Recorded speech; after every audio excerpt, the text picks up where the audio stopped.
Oficina de Enlace México en Taiwán, que hemos llamado, como todos ustedes saben, el choque cultural mundo oriental, mundo occidental. Abrimos, algunos de ustedes recordarán, el 27 de marzo, justamente con el ponente de lujo que tenemos esta noche, en una introducción general, y con esta sesión concluimos esta, que esperemos sea un primer ciclo de otros que vendrán y que estaremos ideando nuevamente con la Casa de España para fechas venideras. Pero el día de hoy, como les decía, pues es un día muy especial porque el mismo profesor José Ramón Álvarez, que abrió, con quien hemos estado además coordinando todo este ciclo, él ha sido quien ha propuesto y seleccionado a los ponentes que hemos tenido, con los que hemos sido distinguidos para que se dirijan a ustedes semana a semana después de que retomamos. Como decía, empezamos el 27 de marzo, tuvimos de suspenderlo y lo reanudamos el 15 de mayo, y desde entonces cada viernes hemos tenido una sesión a las cuales muchos de ustedes han estado viniendo asiduamente cada viernes. Esta noche tenemos la presentación del otro tema fundamental en la cultura, la tradición china, que es el taoísmo, y la presentación la hace el experto principal en lengua castellana sobre el tema, que es el profesor José Ramón Álvarez. Como ha sido él quien ha estado presentando a los ponentes anteriores, y pues él es el mismo el que va a poner hoy, entonces pues ni modo que se presente solo, lo quiero presentar ya, aunque sea brevemente. El profesor Álvarez es asturiano, llegó aquí hace muchísimos años, obtuvo su licenciatura en Barcelona, en filosofía en Sant Cugat del Vallès, después un máster en teología fundamental en la Universidad de Comillas en Madrid, un diplomado en estudios chinos aquí en Hsinchu, en Huangyu Huiyuan, y el doctorado en filosofía por la Universidad Complutense de Madrid. El profesor Álvarez tiene, como todos ustedes saben, una gran tradición docente en Taiwán, tanto en el ámbito lingüístico como en el ámbito de la filosofía. Ha sido profesor en el Ministerio de la Defensa, en la Escuela Diplomática del Ministerio de Exteriores aquí, en la Universidad de Shenji, en Tangshan, en Providence, en Fujian, donde es profesor jubilado y también es profesor emérito de Providence. Ha sido director del Departamento de Lengua y Literatura Española en Fujian, director del Instituto de Posgrado en Lenguas y Cultura Hispánicas en Fujian, y también decano de Lenguas Extranjeras de esa misma universidad. Y ha sido premiado por diversos organismos. Ha sido el premio de investigación académica por el Ministerio de Exteriores, de investigación académica también por la Universidad de Fujian, encomienda al mérito civil del Gobierno de España en nombre del rey don Juan Carlos I de España por promover y fomentar la cultura española aquí en Taiwán, y premio amigo de la diplomacia, que recibió en 2006 también del Ministerio de Exteriores aquí. Y ha publicado ampliamente tanto obras lingüísticas y de aprendizaje del español. Destaco, entre otros, el diccionario Manual Chino-Español, que pues todos los estudiantes taiwaneses que estudian en universidades aquí el español utilizan como texto fundamental.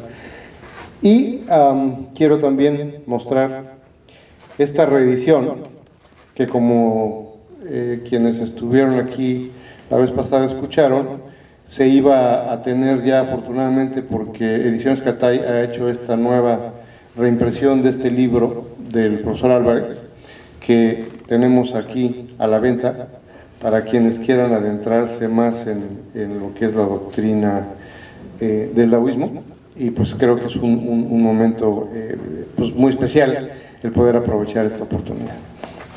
Entonces vamos a tener, este libro está ahí para quienes les interese, y también como anuncio les decía desde un principio que íbamos a emitir entre la Casa de España y nosotros un pequeño diploma de reconocimiento a aquellos que hayan estado participando en todas las sesiones que hemos tenido.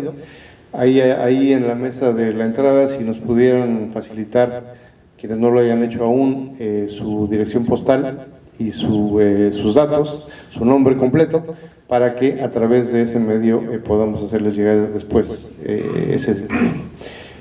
sin más, les damos nuevamente la bienvenida, muchas gracias, y los dejo con la presentación que nos hará José Ramón Álvarez. Muchas gracias por la presentación, y como tengo bastante material, quiero ser breve en la presentación. Lo que voy a hablar hoy es sobre el taoísmo, pero no voy a hablar... El taoísmo se puede estudiar desde un punto de vista filosófico, se puede estudiar desde un punto de vista religioso, se puede estudiar desde un punto de vista ético, místico. Hay muchas maneras de estudiar el taoísmo. Yo no voy a tratar de ninguno de esos temas y tampoco voy a hacer una exposición completa del taoísmo. Lo único que quiero yo decir hoy es explicar el taoísmo desde el punto de vista de una manera de vivir, que vive todo un taiwanés. Inconscientemente un taiwanés es taoísta, también es confucianista y también es budista, pero fundamentalmente cuando el taiwanés no está en la vida social, es un taoísta. Entonces yo lo que quiero explicar hoy es qué es esa vida interna de un taoísta. Entonces no voy a explicar nada de filosofía ni de religión. Por ejemplo, el taoísmo es una religión también. Entonces sí, para eso tienen ustedes mi libro, ¿no? El que quiera ampliar lo que es el taoísmo desde el punto de vista religioso, desde el punto de vista filosófico, pues tenéis el libro. Y lo que os he dado también unos apuntes pequeños para orientar un poco y centrar lo que voy a decir hoy, porque si después de lo que voy a decir hoy leen ustedes ya esto, pues se entienden mejor todo el taoísmo. Yo resumiría diciendo, para mí el taoísmo es una crítica de todo absolutismo. O sea, no hay nada en el mundo que sea absoluto. Entonces, el taoísmo dice claramente en sus textos que tenemos que relativizar todo. Todo. Claro, aquí choca con una religión católica o un tipo de religión, pero el taoísmo dice eso claramente. Y entonces yo en mi charla hoy voy a usar nada más que textos del Tao Te Ching. No voy a usar nada más, y vemos que en el Tao Te Ching está esto, que el taoísmo eso es lo que dice, que no podemos absolutizar nada, todo es relativo, pero relativo, cuando lo relativo se hace absoluto si uno lo acepta. Bien, entonces esto es lo que yo intento. Entonces intentaré usar solamente textos del Tao Te Ching, no voy a decir nada personal. Ahora, yo lo que voy a decir, yo también me parece que yo lo admito, o sea, llevo muchos años en Taiwán y soy muy taoísta. Entonces lo que yo voy a decir no lo creo, lo entiendo. Bueno, y yo lo expongo a ustedes por si les sirve para mejorar su vida interna. Bien, entonces vamos a empezar ya con lo principal. Tengo tres partes en el tema. La primera voy a hacer unas presentaciones muy generales del taoísmo, del Tao Te Ching, cosas generales para entender un poco las... Luego la segunda parte es la fundamental, que es explicar un poco el espíritu taoísta. Y luego la tercera parte, que es muy interesante también, pero no vamos a tener mucho tiempo, es la influencia del taoísmo en la vida de Taiwán. Bien, entonces vamos a ver, empezamos ya. Bien, el taoísmo, la palabra viene de Tao, que significa camino, muy sencillamente, significa muchas cosas. La palabra Tao en la filosofía china tiene muchas acepciones, y en Confucio también está el Tao, y todo es el Tao. Pero el taoísmo da un sentido especial a la palabra Tao. Quiero hacer una aclaración, que hoy día tenemos el chino, es un idioma que no tiene alfabeto.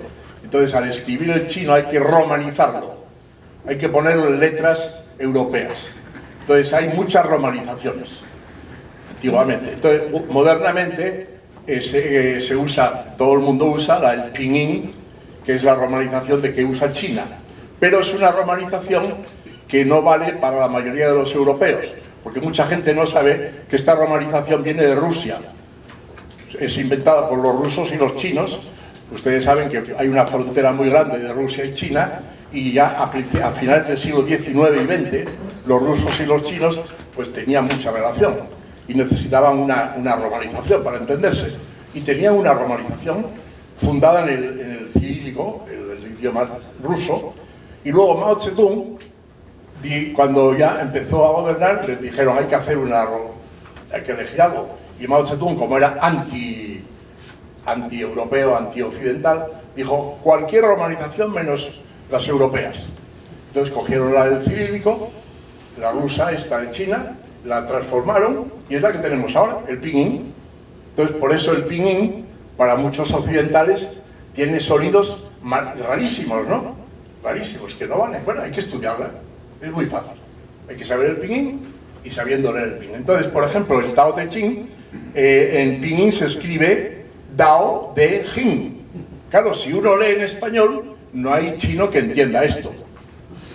Pero si yo sé romanización, yo leo esto Tao Te Ching, porque sé romanización. El problema es que hay que saber la romanización, ¿no? Entonces, ustedes cuando vean esto, pues hay que leer Tao Te Ching. Se lee eso. Es un problema de romanización, nada más. Entonces verán, cuando van a comprar un libro de Tao Te Ching, pues a lo mejor por ejemplo, en inglés, pone un español dirá Dao De Jing. Pues, ¿y eso qué es? Pues nada, no se puede leer así, porque la romanización es el pinyin, hay que saber leer pinyin. Bien, es nada más para... Entonces, los seguidores del Tao son taoístas. Hay un taoísmo filosófico y hay un taoísmo religioso. Y yo voy a hablar del taoísmo vital.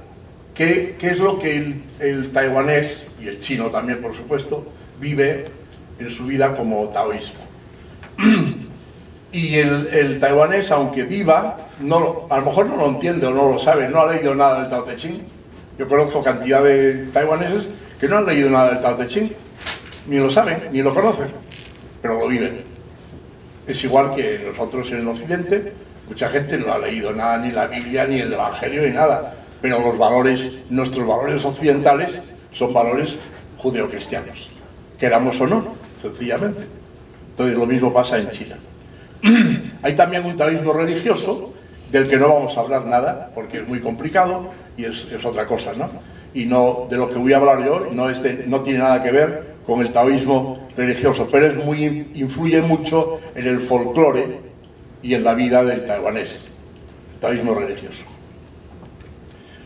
El taoísmo religioso es una mezcla del budismo, religiones populares, y que viven en los templos taoístas, e influye mucho en el Taiwán actual y también en China. Bien, el libro fundamental del taoísmo es el Tao Te Ching, que es un libro sagrado del que no vamos a hablar, lo pueden leer en mi libro, toda la historia, quién es el autor, cuántas ediciones hay, cuántos manuscritos, etcétera, ¿no? Y es uno de los libros más traducidos en lenguas extranjeras. No es el que más, la Biblia es el número 1. Por supuesto, un libro religioso será el que más. Por ejemplo, el Corán tiene más traducciones que el Tao Te Ching, por ejemplo. El Corán está más traducido a otras lenguas que el Tao Te Ching, por ejemplo, ¿no? Hoy comentaba con un amigo, ¿no? Por ejemplo, mucha gente no sabe que el libro más traducido después de la Biblia es el Principito, o el Pinocho. Son los dos libros más traducidos de todas las lenguas del mundo, ¿no? Pero bueno, el Tao Te Ching no está entre los primeros, pero entre los 20 primeros sí está traducido. Por ejemplo, ahí tenemos, en inglés hay más de 400 traducciones, en inglés actualmente, más de 400, directas o indirectas. Por supuesto no son todas directamente del chino, pero indirectamente, ¿no? Copiado. Hay traducciones en más de 70 lenguas. En español hay más de 90 traducciones directas o indirectas. Yo en casa fácilmente tengo 40 o 50 Tao Te Ching en español. Ahora, directamente traducidas del chino al español, yo solo conozco 8 en España. En Latinoamérica hay también otras 3 o 4 o 5, ¿no? Pero no son muchas, las directamente traducidas del chino al español son pocas, pero hay 70 en español. O sea, si usted va a una librería de España o de México o de Argentina, puede encontrar un montón de Tao Te Ching, y yo lo único que les aconsejo, si compran un Tao Te Ching, por lo menos saber quién es el traductor. Porque si no pone el traductor, es inútil comprar ese libro. Por lo menos que digan de dónde está traducido. Puede ser del francés, puede ser del alemán, puede ser de otros idiomas. Y hay traducciones muy buenas. Hay traducciones buenas que están indirectas, ¿no? Pero saber quién es el traductor. Algunos editoriales no lo ponen y es un error, porque entonces no sabemos qué valor tiene. Hay una traducción en vasco, por ejemplo, en España, una traducción en catalán, ya no una, ya hay 3 últimamente, etc. El Tao Te Ching se puede traducir como libro del camino de la virtud, pero yo, por ejemplo, no traduzco nunca, cuando hago las traducciones, ni Tao ni Te, porque Tao pues, tiene muchísimas... si traduces Tao ya limitas la traducción. Camino, pues si dices camino, ya no es otra cosa. Entonces, el traducir el Tao Te, las dos, pues es el limitar un poco el contenido. Hay autores que traducen y explican por qué lo traducen, muy bien, yo lo admito. Se puede decir, bueno, ¿yo por qué traduzco Tao como, pues qué sé yo, sentido? Pues muy bien. Pero generalmente la mayoría de los traductores no traducen el libro. Porque, por ejemplo, dice el Tao Te Ching en el capítulo 1, dice, el Tao del que podemos hablar no es el verdadero Tao. Pues si entonces un traductor traduce Tao, pues ya no está hablando del Tao, porque lo ha traducido. Y una traducción es una interpretación. Entonces, si yo lo traduzco, ya estoy negando el primer capítulo del Tao Te Ching, que no se puede hablar, y menos traducir. Bien, ahora vamos a ver un poco lo que no es el taoísmo. No es un concepto o una idea. Podemos pensarlo, podemos hablar de ello, pero hay que romper un poco la mentalidad occidental de conceptualizar todo. Entonces mucha gente busca, bueno, ¿y qué es el Tao? Mira, olvídate, tienes que vivirlo. El Tao es vida, que es lo que vamos a explicar en esta charla, ¿no? Entonces, no es un concepto, no, es inútil buscar qué es el Tao y cómo se define. No es algo personal, no se puede personalizar. La mayoría de las religiones personalizan porque no podemos pensar en un Dios que no sea como nosotros. Es imposible. Entonces personalizamos a los dioses y personalizamos a Dios también. Porque yo soy persona, yo no puedo pensar en algo que no es como yo. Pero el Tao no podemos pensar en nada personal porque no es personal. No es algo personal. No es un Dios. No existe. Hay un taoísmo religioso, pero no hay Dios. En el taoísmo no hay Dios. Igual que en el budismo tampoco hay Dios. No es el Dios de los cristianos. No tiene nada que ver con el Dios de los cristianos. Nuestro Dios, Dios Padre, Hijo, tiene semejanzas, pero no es eso. No es el Dios de los judíos. No es el Dios del Islam.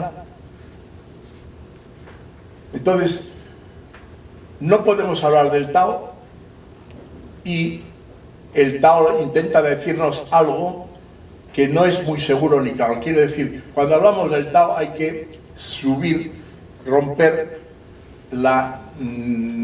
nuestra manera de pensar muy occidental. Por ejemplo, vamos a hacer 2 capítulos, dice, el Tao Te Ching dice, es una realidad caótica anterior al cielo y a la tierra. No tiene forma y es confuso y nebuloso. Tao Te Ching, capítulo 25. Es silencioso.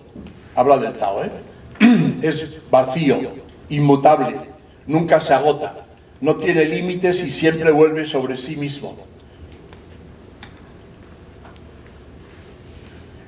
El Tao que puede nombrarse no es el verdadero Tao. Estoy leyendo textos del Tao Te Ching. Mirándolo no se ve, es invisible. Escuchándolo no se oye, es inaudible. Tocándolo no se siente, es intangible. En lo alto no es luminoso, en lo bajo no es oscuro. Encontrándose con él no se ve su rostro. Siguiéndolo no se ve su espalda. No siguen ninguna ley externa, sino solo su ley natural.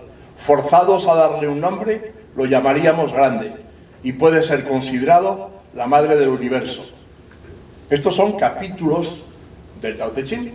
Ahora, con esta doctrina del Tao, tan amplia, tan poco definida, ¿cómo explicar el Tao Te Ching? Entonces, ¿cuáles son las creencias principales de los taoístas? ¿Cómo conocer el Tao? Y aquí ya empieza ya mi tema. Entonces, yo enfoco en lo que es el taoísmo, lo explico como una armonía. El Tao, es decir, el que vive el Tao, y si entiendes el Tao, es una armonía, primero, una armonía con el mundo, una armonía con los demás y una armonía con uno mismo. Entonces, la palabra fundamental es armonía, Ge-Sien. El Tao podríamos definirlo como armonía. Es un concepto muy importante, que es la primera virtud del taoísta. Un taoísta que sea luchador, que insulte a la gente, que luche, no es taoísta. El taoísta es una persona que intenta armonizar todo, a todos. Entonces, esa armonía, el taoísmo la llama no acción, Wu-Wei. La llama así, Wu-Wei, no acción. Ahora, ¿qué es no acción? No acción no es no hacer nada. Ahí está un gran error de la mayoría de la gente, que dice, el taoísmo es muy pasivo. No. El no acción es la verdadera acción. Te lo vamos a explicar ahora qué es la no acción. Entonces, es la verdadera acción y tiene las siguientes características. Vamos a mencionarlas primero y luego vamos a ver una a una. La no acción comprende, primero, no crear falsos conflictos. Segundo, no crear falsas necesidades. Tercero, no manipular. Tercero, no interferir. Y cuarto, no luchar contra nada ni nadie. Ahora, esta es la doctrina fundamental de la armonía. Ahora voy a usar textos del Tao Te Ching para explicar esto, sencillamente. Primero, no crear falsos conflictos. Un texto del Tao Te Ching. Cuando todos reconocen la belleza, nace la fealdad. Cuando todos reconocen la bondad, nace la maldad. El ser y el no ser se engendran uno a otro. Lo difícil y lo fácil se complementan uno a otro. Lo largo y lo corto se miden entre sí. Lo alto y lo bajo se apoyan mutuamente. El sonido y el tono se armonizan entre sí. El antes y el después se suceden uno a otro. Por eso el sabio actúa por la no acción, que es el Wu-Wei, y enseña sin palabras. Únicamente decir, todas las traducciones que hay aquí son mías, porque el Tao Te Ching se puede traducir de muchas maneras, ¿no? También en el texto es mi traducción. Entonces, ¿cómo explicamos esto? Todo en la vida tiene dos polos. Esta es la filosofía fundamental del taoísmo. Todo en el mundo tiene dos caras, o dos polos. Verdad y mentira, belleza y fealdad, bondad y maldad, vida y muerte. Pero es lo mismo, ¿eh? Son dos caras de la misma moneda. No son dos realidades. Es una sola realidad, pero el taoísmo dice, solo en cada momento de la vida solo vemos una cara. Pero hay otra, que cuando menos te lo esperas, aparece. Ahora estás, tienes alegría, no te preocupes, ya te vendrá la tristeza. Ahora estás triste, no te preocupes, ya estarás alegre. Hombre, puede haber gente que esté toda la vida triste, ¿no? Es muy triste. Pero aún así, el taoísta intenta que, aunque sea siempre de una manera, buscar la otra cara. Nada en nuestra vida es absoluto y único. Esto es fundamental en el taoísmo. Todo es relativo, todo cambia. Como una moneda, todo tiene dos caras, pero no podemos ver las dos caras a la vez. Este es el problema. que no podemos ver las dos caras de una moneda a la vez.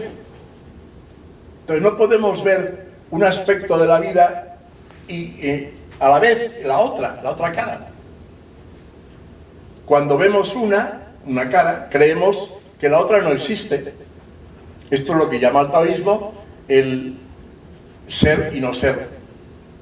El ser es lo que vemos, el no ser es lo que no vemos, pero está dentro, pero no lo vemos. Cuando aparece, se hace ser, lo vemos, pero es la otra cara, y se hace no ser. Entonces, un continuo cambio de ser y no ser en la vida, pues es lo que vivimos continuamente. Y lo que cuando vemos, creemos que la otra cara no existe, pero puede aparecer en cualquier momento. Cuando estamos tristes, creemos que nunca estaremos alegres, pero no es verdad. Bien, esto lo pueden ver en las hojas que les he dado, ampliar un poco. Ahí hay un párrafo bastante largo, que hablamos, por ejemplo, del concepto de la muerte, ¿no? Muerte. En el Tao Te Ching hay el capítulo que dice, uno dice vida, dice salida, vida, entrada, muerte. Y bueno, pues quiere decir que cuando entras en la vida, entras en la muerte. Y cuando entras en la muerte, esa es la vida. Quiere decir, la vida y la muerte es exactamente lo mismo. Lo que pasa es que cuando vivimos, no pensamos en la otra cara, que es la muerte. Claro, cuando te llega la enfermedad, entonces piensas en la muerte, ¿no? Entonces, el taoísta es el que sabe que la vida y la muerte es lo mismo. Entonces tienes que vivir como si murieras todos los días. Claro, esto ya entra mucho en la religión. Pero el taoísta no es religioso. El taoísta vive esto, lo vive bueno, y por eso los verdaderos taoístas son gente muy tranquila, ¿no? La vida y la muerte es lo mismo. Bueno, pues pongo la vida y la muerte porque es lo más llamativo, ¿no? Y esto quiere decir que todo es cambiante y todo vuelve sobre sí mismo. Todo vuelve sobre sí mismo. El taoísta es el que sabe que todo es cambiante. No crea conflictos, hemos dicho, no crear conflictos entre los polos de la vida. Busca siempre armonizarlos y unirlos porque sabe que el Tao es armonía y unión. Entonces, ¿qué es el taoísmo? El que intenta unir los polos de la vida. Lo puede llamar contradicciones. El taoísta no dice que son contradicciones. Contradicciones son para una persona que piensa, porque la contradicción es algo mental. La contradicción no está en la vida. Los opuestos no están en la vida. Eso está en tu cabeza. Tú eres el que haces problema de las cosas. La vida no es problema. La vida es vida. Y tiene polos, tiene contradicciones, y pasas de uno a otro. Pero nosotros, como tenemos la tendencia, sobre todo lo occidental, a racionalizar, hacemos problema de los polos. Y claro, entonces creas un problema que no existe en la vida. Eso es el taoísmo. Entonces, estos dos polos de la vida, el taoísta lo llama yin y yang. Yin yang, todos sabéis la teoría de yin yang, que es fundamental en el taoísmo, también es fundamental en China, porque ya viene del I Ching, en el I Ching ya está el yin yang, en el confucianismo no existe también, pero también más o menos, porque el chino funciona, todo esto está dentro de toda la mentalidad china. Y el yin, fijaros que aquí la figura del yin yang, del tai chi, se llama el tai chi, que es, lo negro es el yin, que se llama polo femenino, y el blanco es el polo masculino, yang, y dentro siempre hay el otro, el que no se ve. O sea, si tú estás en un momento yang, hay un yin dentro que te puede aparecer. Cuando estás en un momento yang, hay un yin dentro que te puede aparecer. Bien, ahí tenéis, como lo tenéis ahí generalmente en China, en la mentalidad china, pues se divide, el yin es lo femenino, lo pasivo, la noche, el invierno, el fresco, lo oscuro, blando, lo que sería el mundo femenino, que es, y el otro sería el mundo masculino, que bueno, se puede llamar así, ¿no? Porque es verdad que el femenino y el masculino representan más estos dos polos, ¿no? Y esto pues es la vida. En la vida estamos pasando de un sitio a otro, continuamente.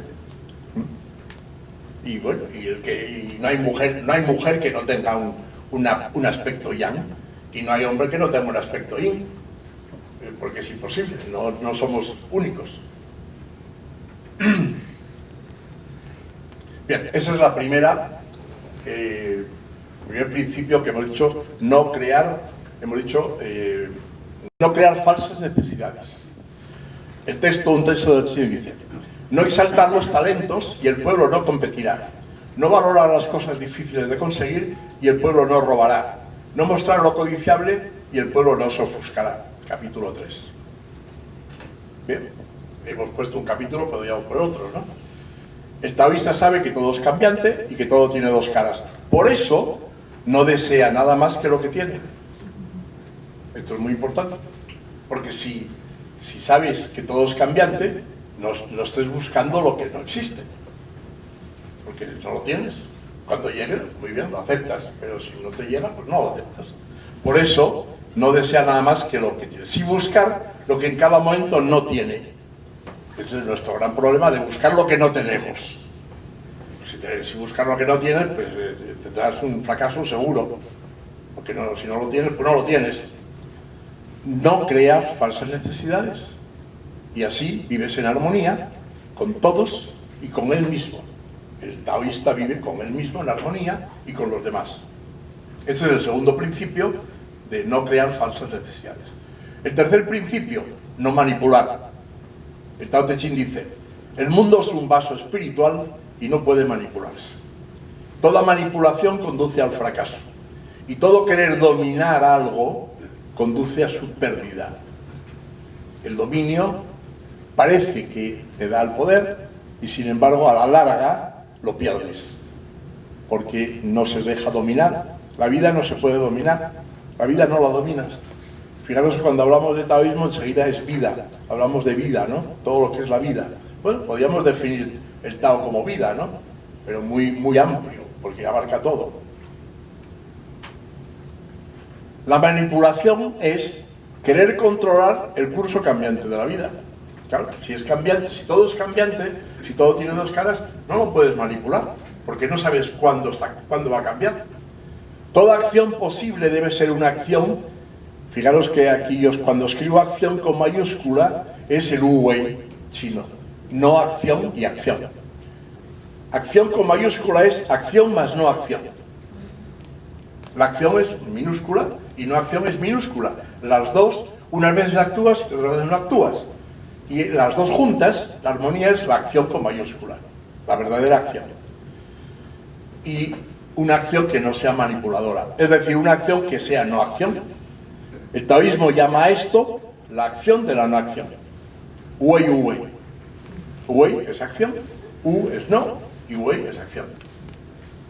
Wei. Cuarto principio, no interferir. Y pone un texto muy curioso: gobernar un gran país es como freír pescados pequeños. No todos sabéis, el que cocine o no cocine, si coges una sartén y pones pescados pequeños, cuanto más los muevas, es una masa, se queda una masa, ¿no? Si es un pescado pequeño, déjalo tranquilo y muévele lo menos posible. Un pescado grande sí, pero un pescadito pequeño, cuidado. El gobernar es eso. El gobernar, no interferir, no interfieras. Los pescados pequeños, una vez colocados en la sartén, cuanto menos se los muevan, mejor. Si no, pierden su forma y se convierten en una masa desfigurada. Bien, aquí podría hacer yo una aclaración. Yo, por ejemplo, cuando en todo lo que he escrito del Tao Te Ching, yo siempre he dicho que el Tao Te Ching es un libro de política. El Tao Te Ching está escrito para los gobernantes, fundamentalmente. Entonces, cuando leáis, pues si leéis el Tao Te Ching, está clarísimamente dirigiéndose al gobernante.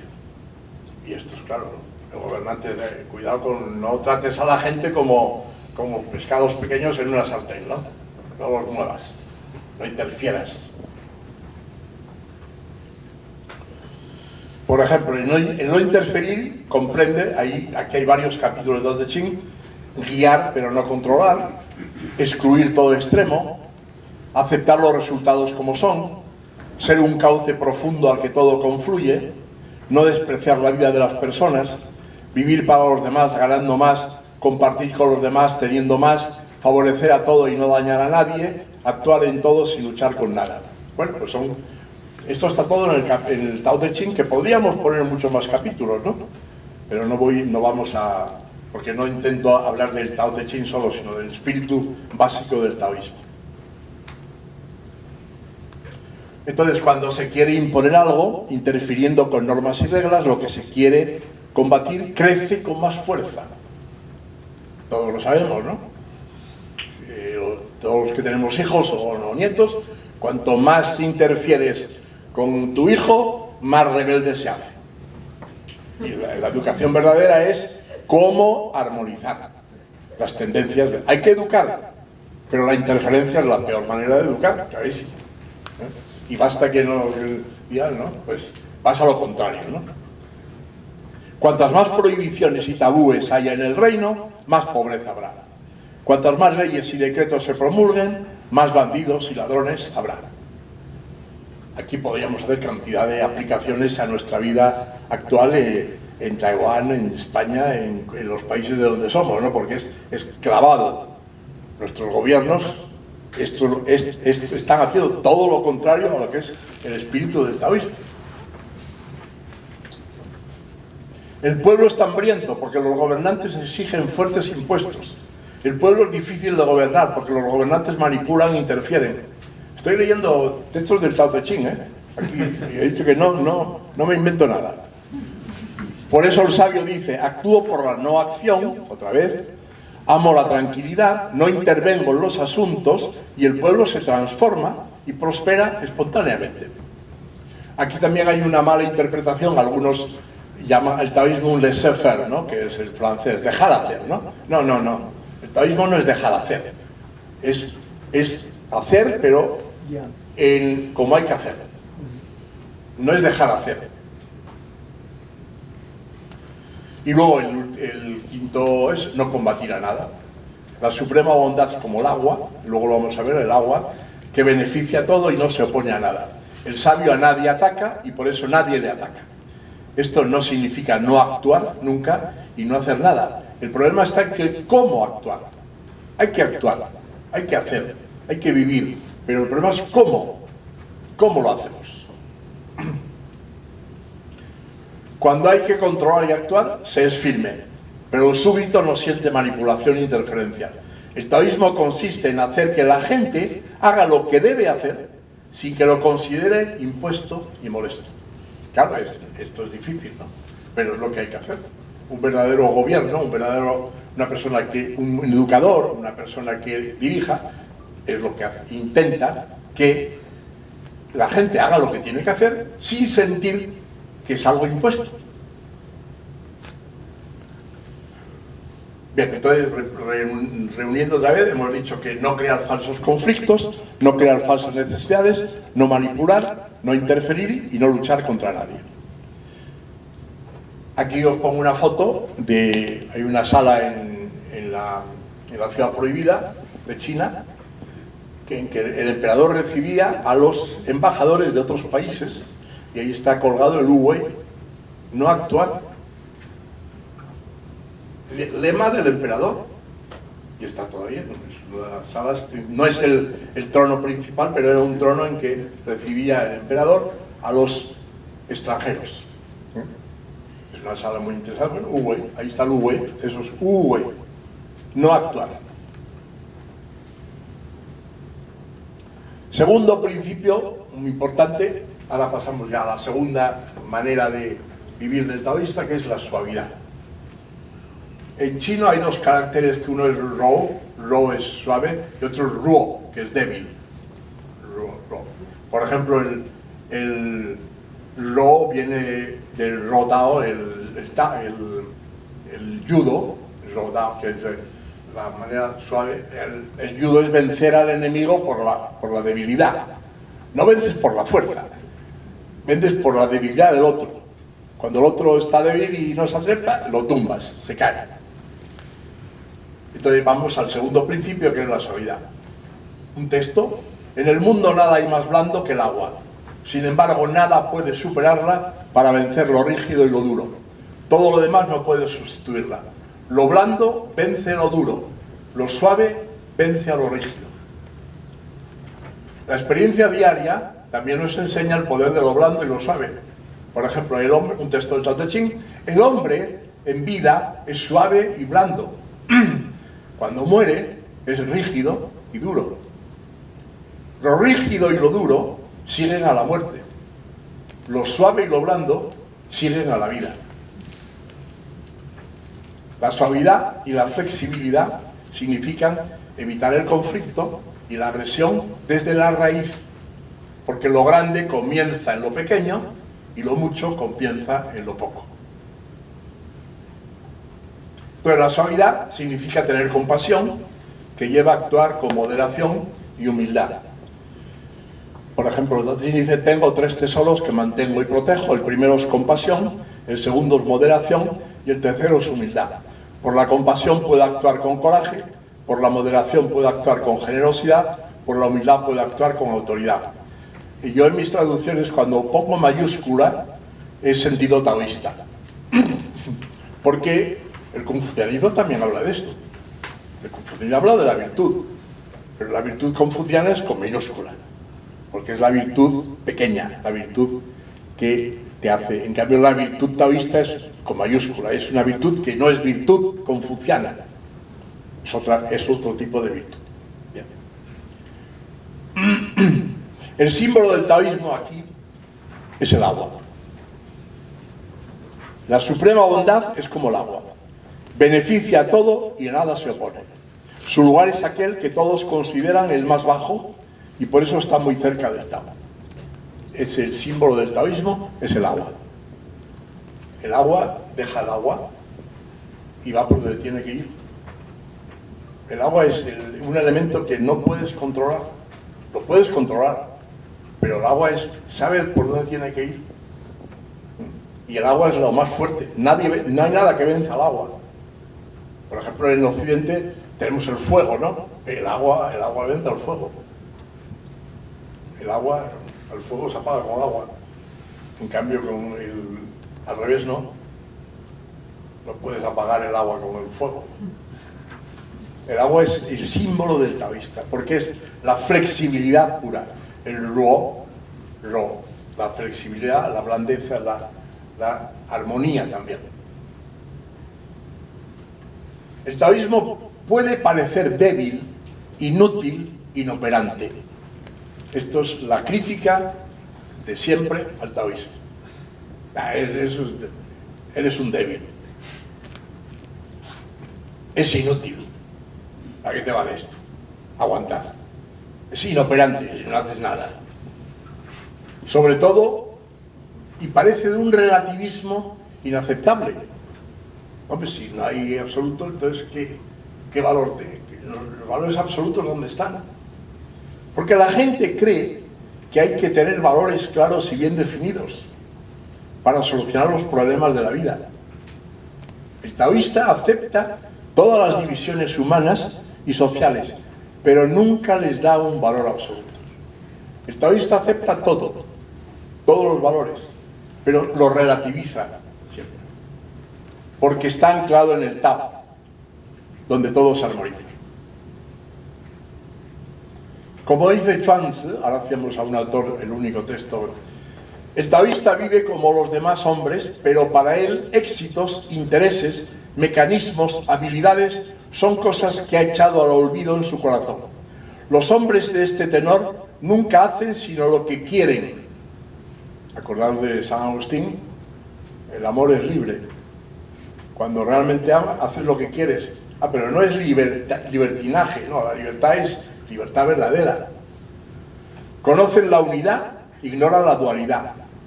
Cuidan su interior y no su exterior. Su iluminación los ha introducido en la sencillez primitiva y con la no acción, ya Chuang también cita la no acción, han restaurado su autenticidad original.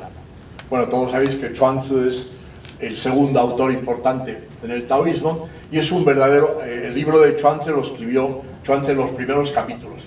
Así como el Tao Te Ching no sabemos quién lo escribió, y no es de un autor seguro, es de varios autores, es un libro que ha ido... es una tradición oral que se ha ido recorriendo y luego se ha puesto por escrito, pero no hay un autor, no sabemos quién es el autor, y no interesa, además es muy complejo, hay muchos estilos, pero Chuanzi no. Chuanzi en los primeros capítulos, los 6 capítulos son del Chuanzi, se llamaba Chuanzi, el nombre original, ¿no? Es el segundo taoísta importante. Bien, entonces esto, lo que he explicado aquí, que lo podéis leer, ampliar aquí, es para mí lo fundamental del taoísmo. Es un espíritu que te da una manera de vivir, de enfocar la vida. Entonces, si tú estás viviendo y estás siempre absolutizando cosas, y dogmatizando y conceptualizando, estás perdido, porque estás dominado por la cabeza, no por la vida. La vida no es intelectual, la vida es la vida, y te trae una cosa que tienes que ir aceptando según te viene. Y bueno, entonces ahí el taoísmo en eso tiene una gran importancia, ¿no? Bien, ahora voy a hablar un poco rápidamente, porque lo que he dicho es un meollo, ¿no? El meollo de lo que es el espíritu taoísta. Ya dije al principio que no iba a hablar de filosofía. Ahora, con el libro y lo que tenéis aquí, yo creo que se puede captar un poco lo que es el espíritu del Tao. Ahora, esto tiene mucha influencia en la vida taiwanesa y en la vida china. Vamos a ver algunos ejemplos de la... Por ejemplo, la arquitectura. La arquitectura china es horizontal. Todas las torres hacia arriba no son taoístas, son budistas. El taoísmo, toda la arquitectura es horizontal. El ejemplo más claro lo tenéis ahí, el Confucianian. Es una arquitectura pegada a la tierra. Es de la tierra. No hacia arriba. No hay que buscar nada fuera. Nuestra religión es las catedrales europeas, hacia arriba, ¿no? El Yilin Yi es lo menos chino que hay.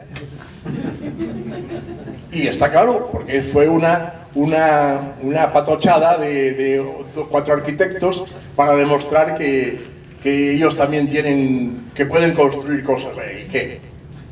¿Y para qué subes tan alto? Peor será la caída, como dicen, ¿no? No, eres humano, tienes que pegarte a la tierra. Tú eres de la tierra, sales y volverás a la tierra, volverás al barro, ¿no? Bueno, pero la arquitectura es típica.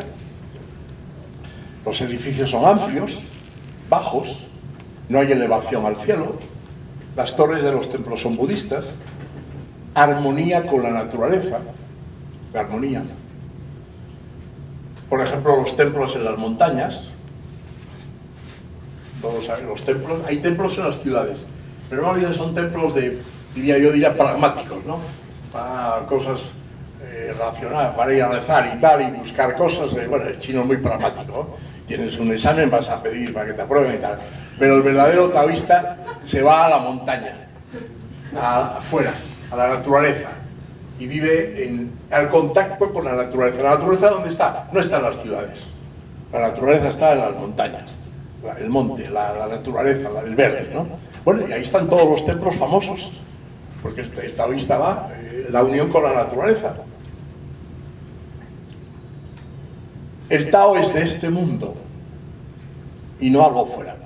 Aquí hay una de las grandes diferencias con las religiones más occidentales, tanto el Corán como el Islam, como el catolicismo, el cristianismo, etcétera, que son religiones de la trascendencia. En China no hay trascendencia ninguna. No hay trascendencia. Es más, por ejemplo, cuando los chinos hablan de los espíritus están con nosotros. Los espíritus viven entre nosotros. Y por eso hay un mes, el mes de los espíritus, que se abren las puertas de del mundo de los espíritus y los dejan salir, y hay que tener cuidado de cuidarlos bien para que no molesten, ¿no? Bueno, es un mundo totalmente mundanal. Es un espíritu terreno. No hay trascendencia ninguna. Bien, esto es muy importante porque es toda una mentalidad que, bueno, lo vemos en la arquitectura. La pintura. Es imposible entender la pintura china sin el taoísmo. Imposible. Ahí tenéis, vamos a poner dos pinturas. Ahí tenéis dos gráficos, ¿no? Fijaros esta, la de la derecha. La importancia del vacío. El vacío. Esta pintura, el 90% del lienzo es vacío. El pintor no lo ha tocado. Lo único que ha hecho es 2 pinceladas, una así y otra así, y sale un pez. ¿De dónde sale el pez? Ya estaba ahí, en el vacío. En la pintura china, el ser sale del no ser. Porque el no ser es lo fundamental. Volvemos a lo que hemos dicho antes. Porque todo vuelve al no ser. Lo que nosotros vemos es ser. Pero el ser está fundado en el no ser. Que es lo que no aparece, lo que tú no ves, pero que te aparecerá un día. La pintura es eso, la pintura china es... bueno, Laura la vez pasada cuando pintó y ahí le dedicó una pintura y pintó una rama, pam, y, y salió una flor. La pintura occidental primero embadurnan todo el lienzo, ¿no?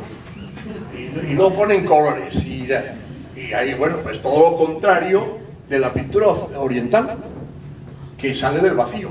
Por supuesto que hay una pintura más escrita, pero fundamentalmente la pintura occidental es la expresión del vacío.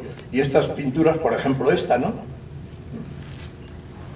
Luego la pintura oriental es ilógica, totalmente. No hay lógica ninguna. Por ejemplo, aquí, no sé si ve claramente ahí, aquí en el...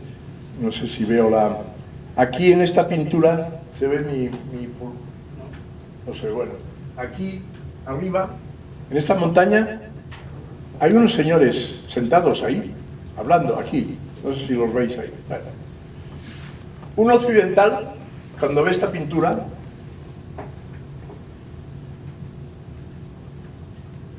yo la primera vez que lo oí, la primera pregunta es, ¿y cómo han subido ahí? ¿Cómo han subido ahí? Porque por aquí no se puede subir, por detrás no se ve nada. El otro es, ¿y qué hacen ahí sentados?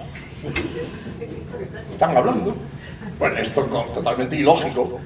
No hay ninguna pintura occidental que haga estas cosas, ¿no? Porque esto no tiene nada que ver con la vida. Esto es una cosa otra. Entonces, si cogéis la pintura occidental y la pintura oriental, es completamente diferente. Y luego ya vamos al...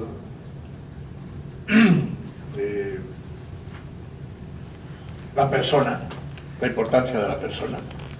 Fijaros estos dos cuadros, estas dos pinturas, aquí no hay nada. Y aquí hay unos señorines ahí que están hablando, pero son lo que menos importa de la pintura. Una pintura occidental, si no hay personas, no vale mucho. No vale mucho. A mí me regalan, cuando me regalan cuadros y me regalan flores, pájaros, pececitos y tal, sí, muy bien, muy bonito, ¿no? Pero la pintura occidental, el 90% son personas. La persona, la figura humana. Bueno, pero es otra manera completamente distinta, ¿no? Porque en el taoísmo la persona no es lo fundamental. Es la armonía de la persona con la naturaleza y con las demás personas. No es tu persona. Por eso el taoísta no es individualista. No es individualista. Nosotros somos individualistas, los occidentales. El taoísta no es. Porque lo personal no es lo más importante. Tú eres una parte de la naturaleza. Y cuando veis una pintura china, San Sui Hua, te cuesta mucho ver dónde están las personas. Si vas mirando con lupa, encuentras un montón de gente escondida por ahí, por las casas y por los árboles, ¿no? Hay un montón de gente, pero al principio no las ves, pero están por ahí. Entonces la pintura, la persona, es una parte más de la naturaleza. La importancia del vacío, y la figura sale del lienzo. Luego el uso de la tinta negra. Los colores no son importantes en la pintura china. Sí, hay muchos cuadros de colores, ¿no? Pero lo fundamental es la tinta china, que llamamos, fijaros en español, decimos tinta china, porque es negra, la tinta negra. Y hablamos, yo de pequeño siempre digo tinta china, ¿no? Creo que en la mayoría de los países de Hispanoamérica dicen tinta china, ¿no? Porque es lo fundamental, la caligrafía. Entonces, bueno, sencillez, poco color. Entonces, todo esto es el pintor, el que es artista, tiene una mentalidad taoísta totalmente. Cuando pinta algo, está con otra mentalidad completamente diferente de la de un occidental. La gastronomía. La gastronomía china es un equilibrio y armonía de sabores. Cuando te invitan a comer a un buen restaurante, qué rico, y no sabes lo que has comido. Riquísimo. ¿Pero qué es? ¿Qué es o qué es? Es un pescado, pero ¿qué pescado? ¿Qué importa? Sabe bien. Sabe bien. Porque el occidente fundamentalmente es respetar el sabor original. Si yo pido una trucha, sabe a trucha. Y si yo pido un pollo, que tiene que saber a pollo. El chino es matar el sabor original y darle otro sabor. Bueno, es fundamental de la cocina china, claro. Y bueno, y por eso está muy sabrosa y muy rica, pero no sabe lo que comes. Y muy bien. Entonces, la fuerza no hay un solo sabor, son muchos sabores. Está todo, pero en equilibrio y armonía. Entonces, una buena gastronomía china es la que es sabrosa, está todo equilibrado. Hay un montón de elementos, pero están equilibrados. No hay un sabor más fuerte que otro. Puede haber un sabor más fuerte, pero ya lo notas. En China se cambian los sabores. Bueno, ahí tenéis unas fotos, ¿no? Lo que es los platos chinos, ¿no? Y fijaros, todo es una armonía. Y es muy importante, claro, en las casas no, porque la gente no se preocupa tanto, pero cuando hay un banquete, el aspecto, la armonía de la misma vista, ¿no? Bueno, la gastronomía, pues, es totalmente taoísta. Es un concepto de la vida completamente distinto del occidental. Las fiestas chinas, todas las fiestas chinas son del calendario lunar, todas. Fiestas, no festivales. Yo aquí lo estoy hablando con el profesor Ramos también, hay una manía el festival en español es rarísimo. Nosotros tenemos fiestas, no festivales. Festival es inglés. Festival. No, en español no hay festivales, hay fiestas. Fiestas. Entonces, pues las fiestas chinas, todas tienen relación con el cambio de las estaciones. Todas. Son es un calendario lunar. En Occidente, más bien son o religiosas o históricas, las fiestas. La mayoría no son, quitando países muy agrícolas, como podría ser España o los mediterráneos, que son más de agrícola, pero el norte de Europa, esos son pueblos o nómadas o urbanos o nunca han sido agrícolas. No tienen una mentalidad agrícola. En cambio China sí, y Taiwán. Entonces la armonía con la naturaleza. Tiempo circular, que hablamos el otro día. El tiempo es circular, no es lineal, repetitivo. Eso es muy importante. Yo, por ejemplo, soy profesor de español, ¿no? Uno de los problemas más grandes para un taiwanés o un chino es el verbo español. El primero tiene muchos cambios. Tenemos presente, pretérito, futuro. Pero ya, ahí está. Somos lineales. Yo veo un texto y me muevo perfectamente en la línea del tiempo, del pasado al presente al futuro, y no tengo ningún problema de de pasar miel, en un taiwanés se vuelve loco porque el chino no tiene tiempos, porque es todo circular y pretérito, presente, y bueno, encima el verbo cambia. Un verbo español puede tener ciento y pico cambios, porque tenemos tiempos, tenemos personas, tenemos, bueno, sabe Dios. En chino solo tiene uno. Fan, fan, todos fan. Todos comemos. Yo como. Entonces, no hay la mentalidad del tiempo. El tiempo es circular en China, ¿no? Se repite todo. Esto crea unos problemas tremendos para estudiar un idioma, por ejemplo, ¿no? Hablo solo del idioma. Bueno, por supuesto que al revés, ¿no? Para estudiar, los que estudiamos los latinos, estudiamos chino, tenemos otros problemas, que es lo contrario, claro. La armonía con la naturaleza y el tiempo circular, repetitivo y no lineal. Las fiestas chinas, las artes marciales. Las artes marciales son totalmente taoístas. Aunque vienen de Japón también, pero Japón ha transformado todo lo chino. Japón tiene algunas cosas propias, ¿no? Pero la mayoría de la cultura japonesa son transformaciones de China. Las flores, todos los jardines, todas esas cosas, ¿no? Y las artes marciales es una cosa de ello. Por ejemplo, el Rodao, el judo, Rodao, es el camino de la suavidad, el camino de la flexibilidad. Entonces, ¿de qué consiste eso? Pues en dejar que el otro cometa un error, que esté débil, cuando el otro está débil, tú atacas. Lo nuestro que es el boxeo, ¡pum! Cuanto más fuerte le pegues, al otro se cae. Lo nuestro es la fuerza. El boxeador gana por la fuerza. También hay lucha libre, ¿no? Y luchas, por ejemplo, en el Mediterráneo hay luchas que son más de arte, pero la fuerza es más importante. En China, ¿no? El Kung Fu es lo mismo, el Chi, todas esas cosas, ¿no? Está Chichuan, todas estas artes marciales, pues están fundadas en el vacío. La importancia de la armonía.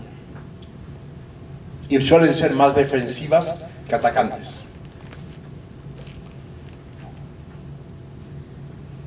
Las flores, ya hemos dicho, flores, plantas, animales.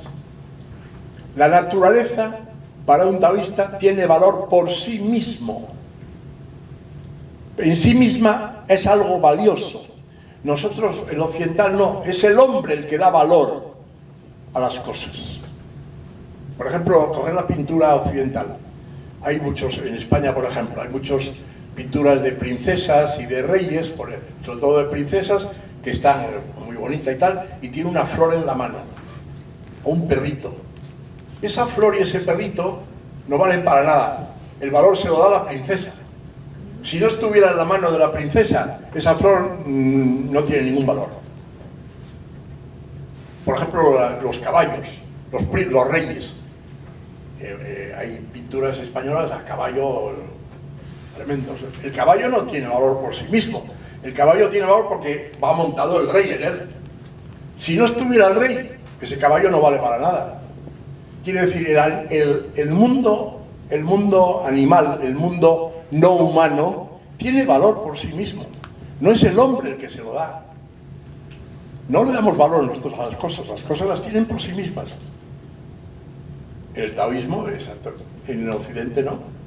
Bueno, porque tenemos una religión con todo esto de la creación, que Dios creó un montón de mentalidad que crea la importancia del hombre, y el hombre es el que da valor a las cosas. En cambio en Asia no, el taoísmo no. El taoísmo, las flores, plantas, animales tienen importancia por sí mismos. Y luego todo lo otro es simbólico. Todo. A mí a veces me preguntan, ¿cuál es la flor simbólica de España? Perdona, no tenemos ninguna flor que simbolice a España. Puede ser el clavel, puede ser la rosa, puede ser... Nunca... No hay ninguna flor. Hay países que sí, que tienen una flor simbólica, ¿no? Pero la mayoría... el símbolo. En Taiwán todo es simbólico.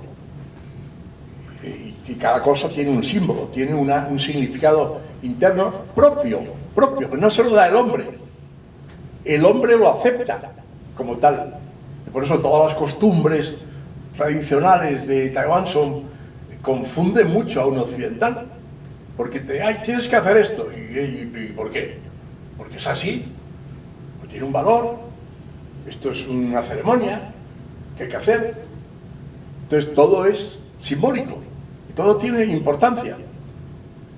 Y luego es armónico. Se armoniza lo material con lo natural. Bueno, ahí tenéis unos cuadros. Por ejemplo, esta pintura, que por cierto es de un pintor italiano, que trabajó en la corte del emperador y se hizo las pinturas de Castiglione, se llama Castiglione, Lanceli, y pintó muchos cuadros, ¿no? Pero si os fijáis en esta pintura, fijaros los árboles, no son chinos, ningún chino pinta las ramas así, eso es italiano, pero el conjunto es muy oriental, porque el conjunto ya es oriental. Pero bueno, yo voy por ejemplo, los caballos solos. ¿Y qué va de eso? Para un occidental, muy bonito, pero es un cuadro y bueno, ¿y qué? Y preguntan, ¿y qué? ¿Qué hay en un caballo? ¿Qué? Bueno, pues yo por ejemplo, me acuerdo en Furen, cuando tuvimos un rector, el Monseñor Locuan, que murió ya hace mucho tiempo, era un gran pintor de caballos y tiene cantidad de caballos y pintaba caballos solo, ¿no? Bueno, y él se sentía perfectamente identificado con aquella naturaleza, cosa que un pintor occidental, no creo que cuando pinte un caballo se sienta a caballo, ¿no? No, porque es otra cosa, otra mentalidad. Separamos. Bien, entonces ya entonces, ¿cómo percibir y vivir el Tao? Pues para percibirlo el hombre debe vivir en armonía con la naturaleza, con las demás personas. Percibir que el tiempo se detiene, claro, no hay tiempo, no hemos hablado del tiempo, pero el concepto del tiempo, igual que el concepto del espacio, es distinto. Pasear y no correr. En Chuanzi hay un versículo muy famoso. Dice, si quieres no hace falta correr detrás de tu sombra. Si quieres estar con tu sombra, párate. Y la sombra se parará contigo. Si quieres correr para coger a tu sombra, nunca la cogerás. Porque va corriendo contigo. Párate. Y entonces tienes tu sombra y tú. Estáis armonizados. O por ejemplo también de Chuanzi, si quieres andar, el andar es un proceso dinámico. Lo importante no es el paso que das, lo importante es el paso que no das todavía. O sea, cuando andamos ponemos el pie en el sitio que vamos a andar. Ese que no has pisado es el importante. Y no lo has pisado todavía, es un no. Entonces, el andar como proceso es el no pisar, no es el pisar, porque si pisas estás quieto, pero si andas, estás moviéndote y estás no pisando, porque en el momento que pisas ya es hacer. Entonces, toda esa mentalidad del no hacer, está funcionando continuamente por ejemplo, el tiempo, ¿no? Por ejemplo, de los taiwaneses o los chinos en general, tienen mucha paciencia. No es paciencia. No es paciencia. Es el tiempo no existe. El tiempo es ahora. Bueno, entonces es que voy a llegar tarde no, tranquilo. Mira, si algo no te pasa es porque no te tenía que pasar. Si ibas a ir a un tren y no lo has alcanzado, es porque no te tocaba subir a ese tren. Nada más. No es porque hayas llegado tarde, ni porque... No, es porque no te tocaba. No estaba en tu vida el llegar a ese tren. Tranquilo, no pasa nada. Vete tranquilo y lo que te tiene que llegar, te llegará. Lo que tienes que hacer, lo harás, pero no te aceleres. El tiempo no funciona así. Claro, y el tiempo es muy complejo porque depende de... Eso tenemos también un poco los hispanos, ¿no? Con todo el tiempo, la puntualidad. Nosotros, cuando lo dicen los alemanes, es que vosotros no tenéis puntualidad. No, si yo tengo otro concepto del tiempo. Yo no funciono así. Usted funciona así, pero yo funciono de otra manera. Pues tengo otro concepto del tiempo. Explícamelo, es que es muy difícil de explicar. No se lo voy a explicar, ¿no? Bueno, pues es lo mismo, ¿no? Pero el taiwanés es todavía más fuerte, porque el tiempo, solo existe el tiempo presente. Solamente, no hay tiempo ni pasado ni futuro. El presente. Vívelo ahora y poco a poco ese va evolucionando. Bueno, y tú vas, de acuerdo con el tiempo, vas respondiendo a lo que te pide el tiempo. Entonces, percibir el tiempo, y luego pasear, que dice pasear, no correr, escuchar el silencio en el ruido de la calle. Todos los que han vivido en Taiwán mucho tiempo, y yo el primero, nos ha admirado gente que está durmiendo al lado de una máquina que está haciendo la calle. Un ruido infernal, el tipo está durmiendo. No le molesta el ruido. Porque tiene una capacidad de escuchar, hacer el silencio aunque haya ruido. Nosotros no, el ruido nos molesta, ¿no? En general, los orientales pues tienen esa capacidad que es intelectual, que es algo de mentalidad, de separar. Y por eso no les importa el ruido. No les importa el ruido. Bueno, yo aquí en Taiwán siempre me molesta, llevo muchos años en Taiwán, y me molesta los restaurantes porque ponen la música a todo tope, ¿no? Y no hay nadie en el restaurante, estoy yo solo. Y digo, oiga, no podría bajarle un poco la música. ¡Ay! Ni pensó en la música, no le importa nada la música, ¿no? Tiene música porque hay que ponerla. Y alta, no importa, el ruido no importa porque es parte de la vida, pero ya la han asimilado. El ruido y el silencio es lo mismo. Bueno, el ruido y el silencio es lo mismo, para nosotros no. Pero para ellos sí. Entonces, bueno, en español tenemos la palabra la soledad sonora, que dice un poeta, ¿no? San Juan de la Cruz, la soledad sonora. La soledad suena y el ruido silencioso también. Bueno, eso es lo que hace, lo que vive el general, el chino, el taoísta, que es verdadero taoísta, ¿no? Y lo vive, pues, consciente e inconscientemente, pero lo vive. Entonces ahí encontramos el Tao, en la serenidad, en lo íntimo, en el cambio constante y silencioso de la naturaleza. Entonces yo diría que el taoísta es el que vive en el mundo sin ser del mundo, sin ser religioso, ¿eh? No estamos hablando de espiritualidades, de místicas, no, estamos hablando de una mentalidad, una manera de vivir.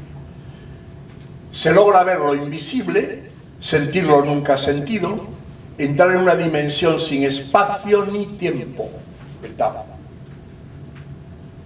Ello no significa que debamos alejarnos del mundo, sino más bien vivir despegados e indiferentes a todos los cambios externos.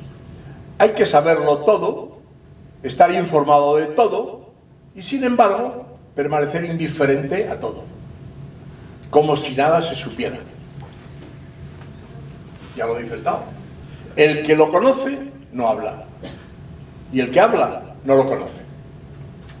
El Tao es lo más profundo de todos los seres. Vamos a leer, para finalizar, en las hojas que os he dado, tenemos todavía unos minutos. En la página primera, en las hojas que os he dado, quiero leerlo porque es un poco como resumen de hecho antes. Voy a leer el párrafo de la primera página, de la página 1, el párrafo final, que es un poco el resumen de la charla. El taoísmo presenta una crítica radical de toda doctrina positiva que pretenda gobernar la vida humana con valor absoluto y sin tener en cuenta la absoluta relatividad de su propio sistema. Para el taoísmo no existe un gobierno perfecto. Ya he dicho que yo considero el Tao Te Ching como un libro para el gobernante. Pero bueno, esto se ha sacado de uno de mis libros, ¿no? No existe un gobierno perfecto. Y todo sistema de gobierno es imperfecto precisamente por ser sistema humano. O sea, todo lo que es humano es imperfecto. Entonces, si hay un sistema de gobierno que se pretende perfecto, ya está fallando, porque es humano. Y fijaros que el taoísmo nunca ha gobernado en China. No ha habido nunca, en toda la historia de China, quitando algún momento de gobiernos taoístas. Porque un gobierno taoísta es lo contrario de lo que predica. Porque si quieres gobernar, tienes que hacer un sistema.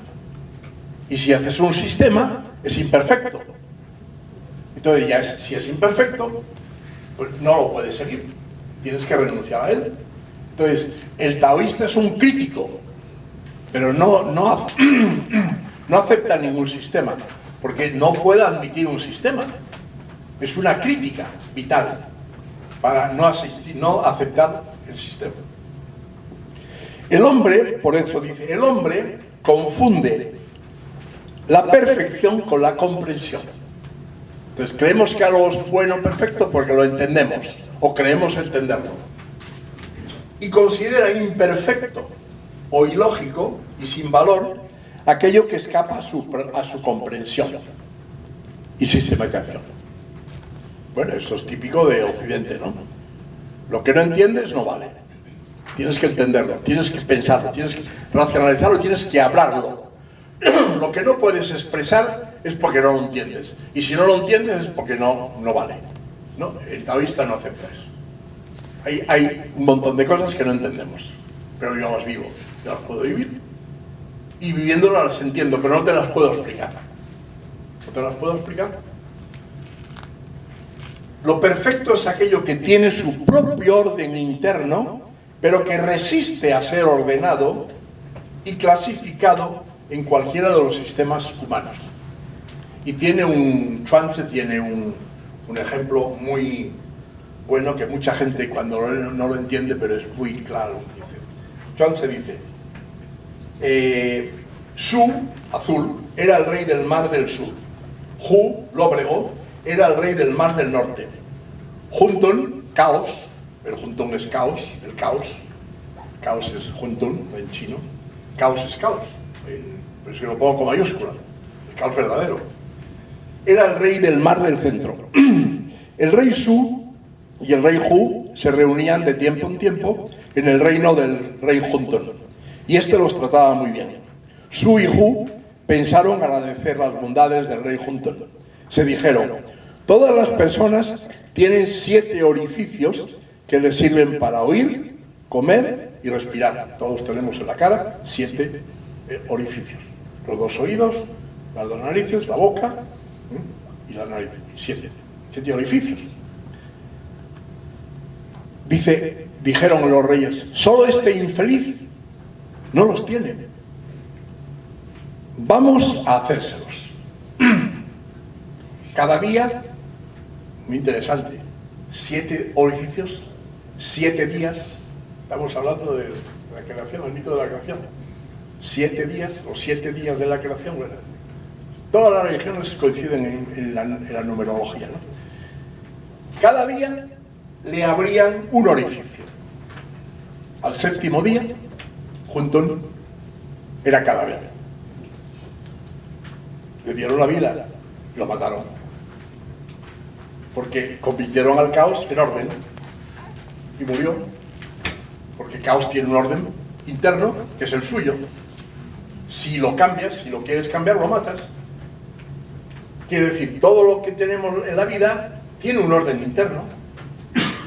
Tú lo quieres entender, tú lo quieres, bueno, puedes entenderlo, puedes transformarlo, pero si lo quieres transformar, lo matas. Y ya no es la vida, ya no es eso. Bien, entonces con esto ya, creo, termino. Y repito, si alguien quiere ampliar todo esto del taoísmo, está en mi libro, porque no podemos hablar del taoísmo muy complicado, ¿no? Muy complejo. Yo he dado solo lo que vive, para mí, lo que vive un taoísta en China. Esto, por supuesto, no es que todo el mundo lo viva así. Hay mucha gente que es taoísta mitad y mitad y vive muchos valores, los viven, pero no todo el mundo lo vive con conciencia y entendiéndolo, ¿no? Pero bueno, en general hay una mentalidad bastante grande de influencia del taoísmo en la vida diaria del taiwanés que no tiene un occidental, por ejemplo, porque tenemos otra mentalidad. Y entonces creo que estos principios que hemos puesto de una acción con las 5 categorías, en la suavidad, la armonía, es lo que realmente un taiwanés y un chino también vive, que le viene del taoísmo, también del budismo una parte y otra parte del confucianismo, pero el confucianismo es otra cosa. Tampoco hemos hablado de el choque del confucianismo y el taoísmo, porque hay gente que dice que el taoísmo es un ataque al confucianismo. No, no es un ataque, es una complementación. Complementa. El confucianismo es la vida social. En la vida social hay unas normas que hay que cumplir. Todo el mundo las cumple y es orden perfecto. También un poco relacionado con lo que hablaba el profesor Caramés, que bueno, está el legalismo también, que influye mucho, ¿no? Pero hay unas normas que se cumplen. En cuanto un taiwanés o un chino deja de participar o ya no está en la vida social, se hace taoísta. Y es la naturaleza, lo natural. Bueno, y funciona así. Luego el budismo también influye, pero ya el budismo es más bien algo más espiritual, porque también lo hablábamos el otro día, ¿no? Que es más bien ya la gente al final de la vida, ya buscando ya otras metas más espirituales, ¿no? Quizá es una complementación espiritual, diríamos. Pero el taoísmo y el confucianismo se complementan perfectamente. No hay ningún chino que sea 100% confucianista, que no tenga un montón de principios taoístas. Y no hay ningún taiwanés que sea totalmente taoísta y que no le salga el confucianismo en muchos momentos de la vida. Bien, pues muchas gracias y espero que les haya ayudado en algo.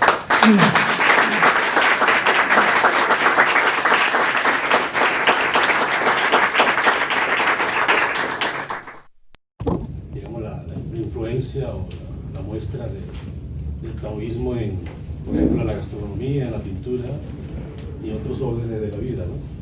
¿No podrías, por ejemplo, dar algún otro ejemplo? Por ejemplo, en las relaciones amorosas y en la amistad. ¿Dónde se podría ver el taoísmo en las relaciones amorosas, por ejemplo, o en la vida social? Ahí ya es algún ejemplo? Ahí ya es más difícil, porque entras en la intimidad de una persona, ¿no? Y entonces no es tan fácil de ver algo general. Por ejemplo, todo esto es general, se puede ver, ¿no? Cuando ves una pintura, pues ves que es una pintura occidental, a la primera la ves que no es oriental, ¿no? En cambio, en el terreno de las relaciones personales, sí, no es tan fácil, ¿no? Pero bueno, se ve también, por ejemplo, confucianismo y el taoísmo. Por ejemplo, el confucianismo influye en las relaciones personales en la familia. La familia está completamente determinada por un confucianismo que los hijos, los padres tienen que cumplir exactamente. Pero siempre hay el rebelde, ¿no? El taoísta. Y el taoísta es el que no está de acuerdo con muchas cosas de la familia, y entonces él, bueno, acepta, se hace el tonto, diríamos, ¿no?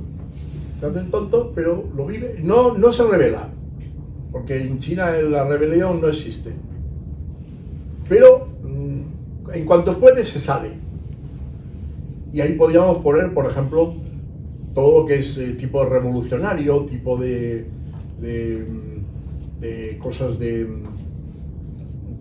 protestas. También hay, en China las protestas sociales son continuamente en la historia, ¿no?